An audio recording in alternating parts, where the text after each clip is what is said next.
ఇంత అద్భుతమైనటువంటి నటనను, ఇంత అద్భుతమైనటువంటి రికార్డులను మెగా హీరో రామ్ చరణ్ గారు కొట్టినా కూడా ఎవరు స్పందించారు. ఎవరు బయటకు వచ్చి రామ్ చరణ్ గారి యాక్టింగ్ గురించి, ఆ సినిమా గురించి ఒక్క ట్వీట్ కూడా చేసిన పాపాను పోల. ఎక్కడో దురంధర్ సినిమా హిట్ కొడితే పెద్ద పెద్ద ట్వీట్లు చేస్తారు. ఎక్కడో పాన్ పరాకు గంజాయి సినిమాల్ని తీసి బయటకు తీసుకొస్తే దాని గురించి కూడా ట్వీట్లు చేస్తారు. పెద్ద సినిమా సక్సెస్ అంటే ఇదిరా అనే రేంజ్ లో కొట్టింది. 4 రోజుల్లో 300 కోట్ల రూపాయల కలెక్షన్స్ అలా వచ్చాయి. ఈ సినిమా గురించి రామ్ చరణ్ గారి పర్ఫార్మెన్స్ గురించి ప్రతి ఒక్కళ్ళు కూడా, అది తెలుగా, తమిళ, కన్నడమా, హిందీయా అనేటువంటిది పక్కన పెడితే చూసిన ప్రతి ఆడియన్స్ కూడా రామ్ చరణ్ గారి పర్ఫార్మెన్స్కి ఫిదా అయిపోయారు. బట్ మన తెలుగు సినిమాకి సంబంధించినటువంటి పెద్దలు, అగ్ర హీరోలు, ఇంకాస్త చెప్పాలంటే ఎంతసేపు చిరంజీవి గారు లేదంటే మెగా ఫ్యామిలీ నుంచి చాలామంది ఏ చిన్న సినిమా హీరో హిట్ అయినా, ఏ చిన్న సినిమా డైరెక్టర్ హిట్ అయినా వాళ్ళందరినీ పిలిచి సన్మానం చేసి ఎన్నోసార్లు వాళ్ళకి గిఫ్ట్లు ఇచ్చి పంపించినటువంటి పరిస్థితి మనం చూసాం. బట్ ఈసారి ఇంత అద్భుతమైనటువంటి నటనను, ఇంత అద్భుతమైనటువంటి రికార్డులను మెగా హీరో రామ్ చరణ్ గారు కొట్టినా కూడా ఎవరు స్పందించాలి. ఒక మెగాస్టార్ చిరంజీవి గారు తప్ప, మెగా ఫ్యామిలీ నుంచి ఒక వరుణ్ తేజ్ గారు లేదా ఇంకొకళ్ళు తప్ప ఎవరు బయటకు వచ్చి రామ్ చరణ్ గారి యాక్టింగ్ గురించి, ఆ సినిమా గురించి ఒక్క ట్వీట్ కూడా చేసిన పాపాను పోల. ఎక్కడో దురంధర్ సినిమా హిట్ కొడితే పెద్ద పెద్ద ట్వీట్లు చేస్తారు. ఎక్కడో పాన్ పరాకు గంజాయి సినిమాల్ని తీసి బయటకు తీసుకొస్తే దాని గురించి కూడా ట్వీట్లు చేస్తారు.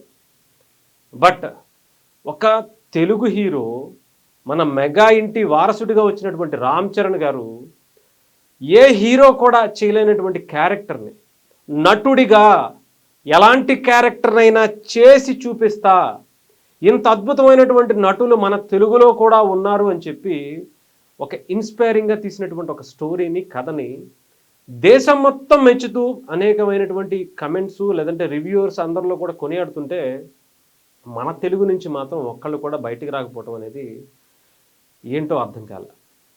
మరి ఏం అడ్డుపడిందో వీళ్ళకైతే నాకైతే తెలియలే. మరి ఇదే అడ్డు చిరంజీవి గారు ఎప్పుడు చూపించలేదు. ఒక చిన్న హీరో, ఒక చిన్న సినిమా, ఒక చిన్న క్యారెక్టర్ ఆర్టిస్టు ఎంత బాగా చేస్తే ఇంటికి పిలిచి మరీ ఆయన గౌరవించి, సత్కరించి ఏదో ఒక చిన్న పండో ఫలమో ఇచ్చి పంపించేటువంటి వ్యక్తి ఆయన. అలాంటి ఆ కుటుంబం నుంచి వచ్చినటువంటి రామ్ చరణ్ గారు కూడా చిన్న సినిమాలకి, పెద్ద సినిమాలకి అని లేకుండా ప్రతి ఒక్కళ్ళు, నిన్న మొన్న తమిళకి సంబంధించినటువంటి సినిమాకు కూడా ఆయన దగ్గరికి వెళ్ళి చేసుకున్నారు. తెలుగుకి సంబంధించినటువంటి రాకాసి సినిమాకు కూడా ఆయన దగ్గరికి వెళ్తే దానికి సంబంధించి కొన్ని ఓపెనింగ్స్ చేశారు. ఎన్నో సందర్భాల్లో చిరంజీవి గారు కావచ్చు, పవన్ కళ్యాణ్ గారు కావచ్చు, నాగబాబు గారు కావచ్చు, ఆ సినిమా ఆ ఫ్యామిలీ నుంచి వచ్చినటువంటి ఏ హీరో దగ్గరికి వెళ్ళినా సరే ఏదో ఒకటి, ఎవరో ఒకళ్ళు ఏదో కార్యక్రమానికి వస్తూనే ఉంటారు. అలాంటిది ఇంత అద్భుతమైనటువంటి సినిమా, ఈ 4 రోజుల్లో 300 కోట్లు కలెక్ట్ చేసినటువంటి సినిమా గురించి ఏ ఒక్కరి నుంచి నోటి నుంచి బయటికి రావడానికి బాగా చేశావు, బాగా చేయలేదనో, బాగా చేసావను ఒక్క మాట బయటికి చెప్పడానికి రాలేకపోయిందా? ఎందుకని అసలు ఇంత దారుణమైనటువంటి పరిస్థితి మన తెలుగు సినిమా ఇండస్ట్రీకి ఎందుకు ఆలోచించుకుంటూ కూర్చుంటారు? అదే మీ సినిమాలు వస్తే మాత్రం మెగా ఫ్యామిలీ కావాలి. మీ సినిమాల కోసం మెగా హీరోలు వచ్చి ఆడియో ఫంక్షన్లకి, ప్రీ రిలీజ్ ఈవెంట్లకి, ఇంకొక దానికి ట్రైలర్ రిలీజ్ చేయడానికి, సాంగ్లు రిలీజ్ చేయడానికి కావాలి. కానీ ఆ హీరోకి సంబంధించి ఇంత అద్భుతమైనటువంటి నటనతో దేశం ప్రజలందరినీ కూడా మెప్పిస్తుంటే మీరు మాత్రం బయటకు వచ్చేటువంటి చెప్పేటువంటి ప్రయత్నం మాత్రం చేయలేకపోతున్నారు. ఎంత దారుణం అండి, ఎంత దౌర్భాగ్యం అండి. ఎక్కడో పాన్ పరాక్ సినిమాలన్నిటికీ మాత్రం, గంజాయి సినిమాలన్నిటికీ మాత్రం మనం ట్వీట్లు చేసేస్తాం, కొనియాడేస్తాం. కానీ మన దగ్గర ఉన్నటువంటి బంగారాన్ని మాత్రం మనం గుర్తించలేం. ఆయన చేసినటువంటి క్యారెక్టరు ఒక్కళ్ళు చెప్పండి, ఎవరైనా సరే యాక్సెప్ట్ చేస్తారా? కమర్షియల్గా మా ఫ్యాన్స్ ఊరుకోరు, లేకపోతే వీళ్ళు ఊరుకోరు అనేటువంటి పరిస్థితి ఉంటుంది తప్ప క్యారెక్టర్ని ఒక నటుడిగా ఎలాంటి క్యారెక్టర్ అయినా సరే చేసే సత్తా మన తెలుగులో కూడా ఉంది. అలాంటి ఒక నటుడు ఇక్కడ మెగా ఫ్యామిలీలో ఉన్నాడు అని చెప్పి రామ్ చరణ్ గారు చూపించారు, ప్రూవ్ చేశారు. అగ్రస్థాయి హీరోగా ఉండేటువంటి రామ్ చరణ్ గారు ఎలాంటి క్యారెక్టర్ చేయాల్సిన అవసరం లేదు.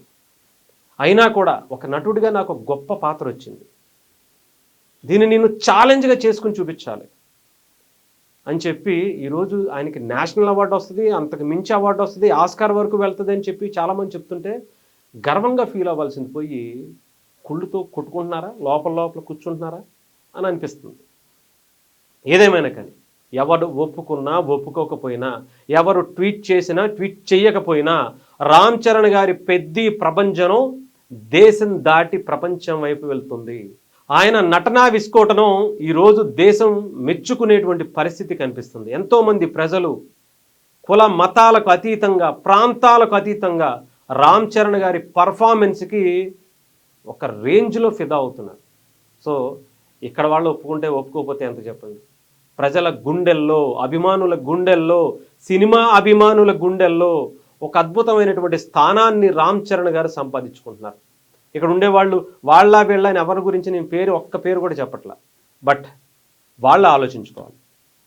ఈ సినిమా ఎన్ని రకాలుగా ఇబ్బంది పెట్టి తొక్కేటువంటి ప్రయత్నం చేసినా కొంతమంది రివ్యూవర్లు పనిగట్టుకుని మా మెగా సినిమాల మీదే ద్వేషంతో రివ్యూలు చెబుతున్నా సినిమా కొట్టుకుంటూ వస్తుంది, సునామీలా తోసుకుంటూ వస్తుందని చెప్పాలి. ఎవడాపుతాడో ఆపండి, ఆపుకున్నోడు అంతా కూడా తర్వాత ఈ రికార్డులు వాళ్ళ కంటికి కనపడవేమో తెలియదు, కానీ అవార్డులు మాత్రం వినపడతాయి, కనపడతాయి, అన్నీ చూపిస్తాయి. ఆ రేంజ్లో సినిమా అయితే కనిపిస్తుంది, వినపడుతుంది. సో డెఫినెట్గా రామ్ చరణ్ గారికి ఆ పర్ఫార్మెన్స్కి మనం రాబోయేటువంటి ఆ రికార్డులు, అవార్డులతో పాటు మిగతావన్నిటికీ సమాధానం అవే చెప్తాయని మనం అయితే కోరుకున్నాం.